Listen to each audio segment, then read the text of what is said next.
In the 2020s, it's going to be COVID. This eclipses everything.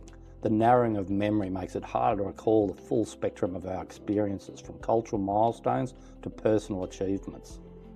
This effect isn't limited to individual memory. Cultural memory flattens too. Before 2000s, decades were shaped by a mix of music, fashion and social movements. Now we often reduce eras to a single event in the media.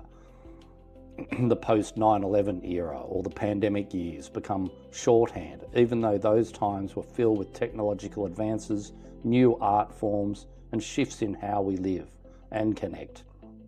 When trauma becomes a dominant frame, it risks erasing the richness and complexity of these periods. The consequences reach beyond how we remember the past when we define time through trauma. It can make those years feel longer and heavier. Research suggests that people eliminate crisis-marked periods as subjectively longer. Yet when looking back, those same years seem compressed and indistinct because we remember less variety.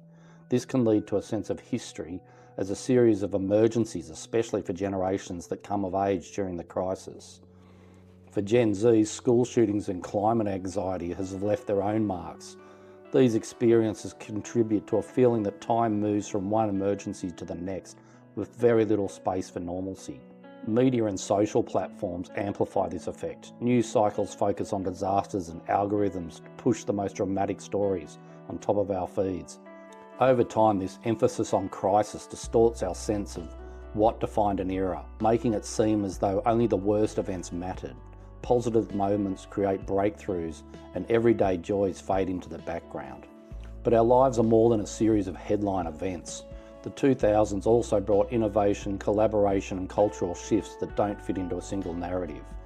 The pandemic years included scientific breakthroughs, new forms of connection and moments of resilience.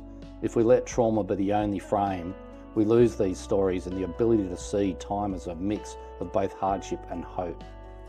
How we remember shapes how we move forward. If history feels like an endless chain of crises, it's easy to become anxious about the future. But by broadening our temporal anchors, by noticing and recording moments of growth, joy and creativity, we can reclaim a more balanced sense of time. Our memories, after all, are shaped not just by what happened, but by what we choose to notice and revisit. Still, there's another force at work in the way we experience time today. One that operates quietly. Every time we reach out for our phones, algorithmic feeds have quietly redrawn the boundaries of our experience of time.